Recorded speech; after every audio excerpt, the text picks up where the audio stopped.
ये वही मौलाना है जो वोट जिहाद के पक्ष में है। ये वही मौलाना है जो शरिया को संविधान के ऊपर रखते हैं। ये वही मौलाना है जो अपने फायदे की बात करने के लिए गंगा जमुनी तहजीब को ढाल बनाते हैं। लेकिन जब जातियों में बटा हिंदू एक होने लगा तो इनके पेट में दर्द शुरू हो गया। बरेली में बैठे फतवेबाज मौलाना को दंगे का डर सताने लगा तो बाबा बागेश्वर ने अपने ही अंदाज में उन्हें करारा जवाब दिया। मौलाना साहब से कहिए कि हिंदुओं की यात्राओं पे ज्ञान देना बंद करें, क्योंकि जब आप जलसा निकालते हो तब आप तलवारें निकालते हो, जब आप यहाँ पर ताजिया निकालते हो तब आप तलवारें निकालते हो। हम लोग ध्वज लेकर के विचारों के साथ निकले। जिनको भी पेट में दर्द हो रहा हो होने दो, हम विवादित बयान नहीं देते। हमारा उद्देश्य सिर्फ और सिर्फ हिंदुओं को एक करना है, जात पात और भेदभाव को मिटाना है और हर हाल में इस देश में अपनी हिंदू संस्कृति को बचाने के लिए हम सड़कों पर निकले। लेकिन अभी भी हम रुकेंगे नहीं।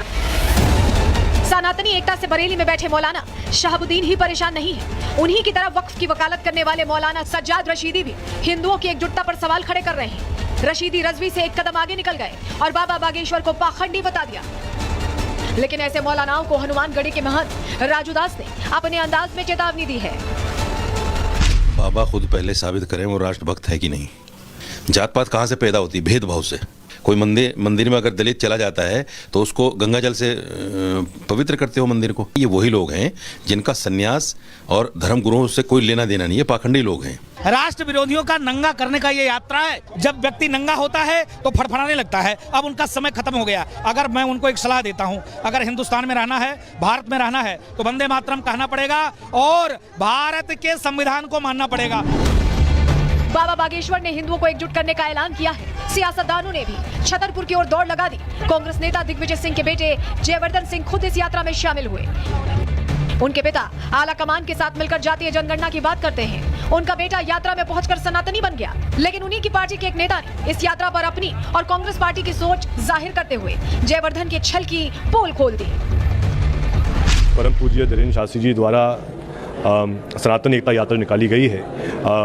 मुझे उसकी खबर थी और मैं कल जो शुरुआत हुई है कल पद यात्रा की, मैं उसमें शामिल रहा। हमारे परिवार पूरा सदैव सनातनी रहा है और सदैव रहेगा। हिंदू राष्ट्र बनाने के लिए सबसे पहले हिंदू तो बनाओ नहीं।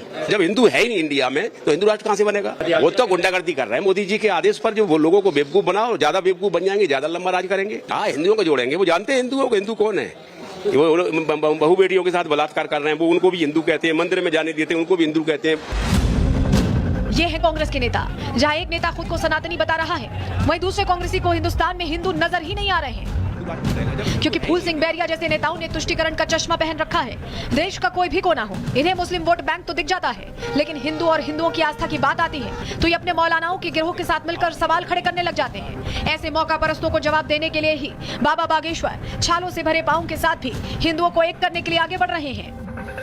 Bureau report, Republic Bharat.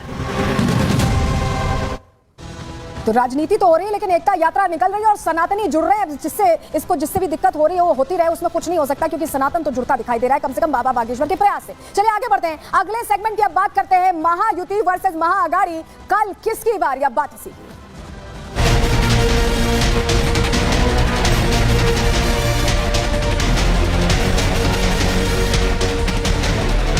Maharashtra में महाविकास आघाड़ी की सरकार बन रही है।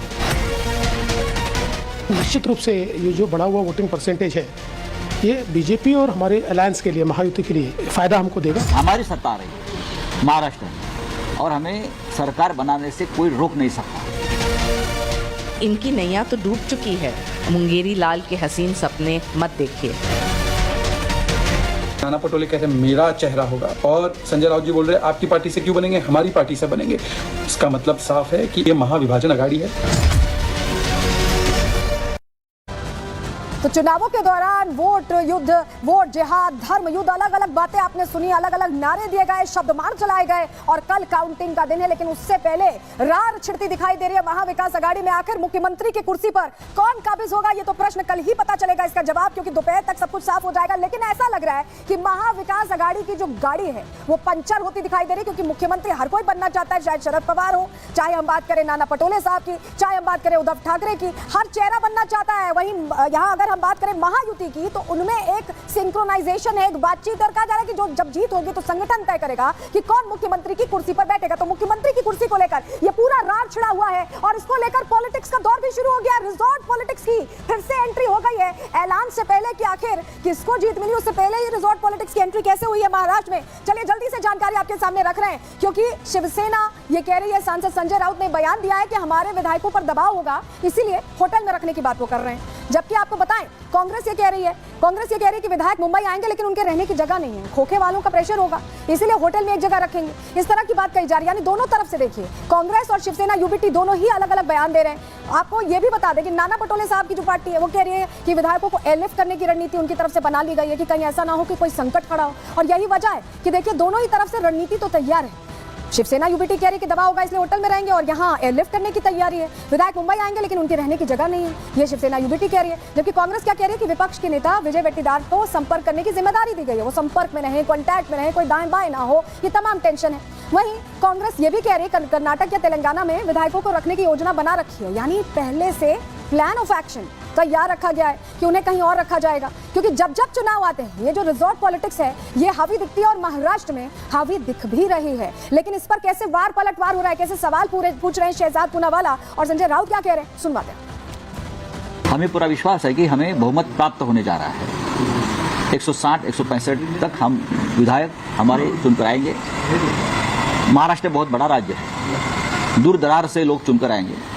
मुंबई में आने के बाद उनके लिए रहने के लिए जगह नहीं है, कहाँ रहेंगे वो, भागम भाग होगी, उनके ऊपर प्रेशर रहेगा इन लोगों का, खोखे वालों का।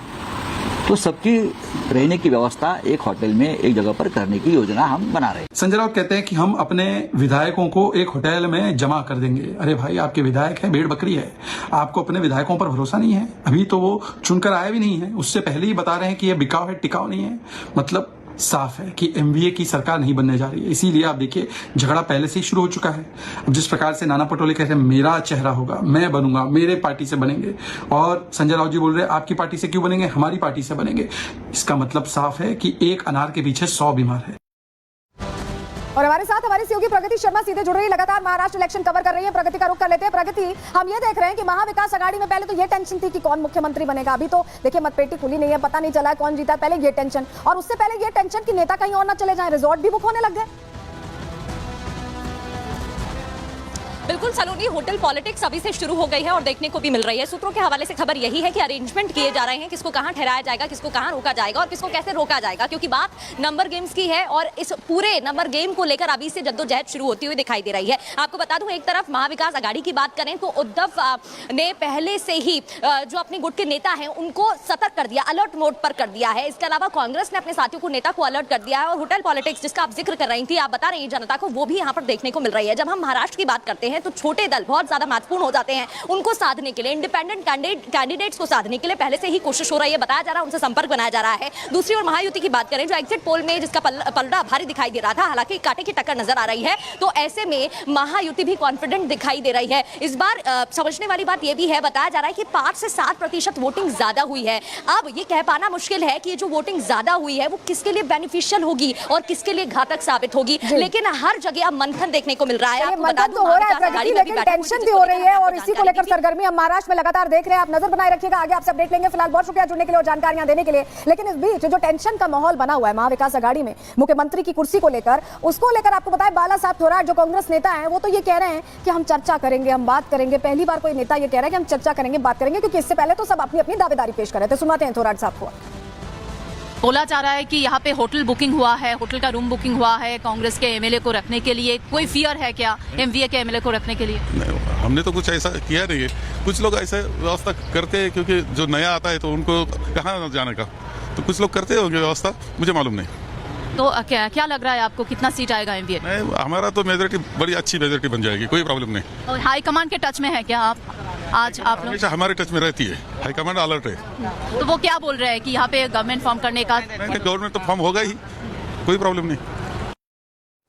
तो देखिए कुर्सी को लेकर रार छिड़ी हुई है अभी से ही महाविकास आघाड़ी में, और कांग्रेस का एक बयान जिसने बखेड़ा खड़ा कर दिया है। हुआ क्या है, चलिए जानकारी जल्दी से आपके सामने रख रहे हैं। देखिए नतीजों से एक दिन पहले महाविकास आघाड़ी में खटपट शुरू हो गई, नाराजगी का दौर शुरू हो गया है। नाना पटोले का दरअसल जो कांग्रेस के प्रदेश अध्यक्ष है, उनका बयान यहाँ सियासत गर्म कर रहा है, बखेड़ा खड़ा कर रहा है। कांग्रेस के नेतृत्व में एमवीए की सरकार बनेगी, उन्होंने ये बात कह दिया। इसका सीधा सीधा मतलब है कि कांग्रेस बड़ा भाई है इस गठबंधन में, तो टेंशन तो बाकी दलों को होगी ही। पटोले का दावा है कि कांग्रेस की ज्यादा सीटें आएंगी और ऐसे में वो डिसाइडिंग फैक्टर होंगे कि कौन बनेगा यहां पर मुख्यमंत्री। नाना पटोले, आपको यह भी बता दें कि खुद नाना पटोले भी मुख्यमंत्री बनना चाहते हैं। इसको लेकर एक तरह से उनके तरफ से दावेदारी पेश कर दी गई है, यानी नतीजे से पहले ही पटोले अपनी दावेदारी मजबूत करने में जुट गए हैं, ऐसा लग रहा है। लेकिन ये बयान आया, नाना पटोले का ये बयान आया और नाराजगी का दौर महाविकास आघाड़ी में पहले कुर्सी के लिए था और अब तो सीधे सीधे पटोले साहब आके कह ही दे रहे हैं कि वही तय करेंगे मुख्यमंत्री, कांग्रेस ही सबसे ज्यादा सीटें जीतेगी और वही मुख्यमंत्री बनेंगे। तो ऐसे में अब टेंशन का दौर कैसे शुरू हो रहा है। देखिए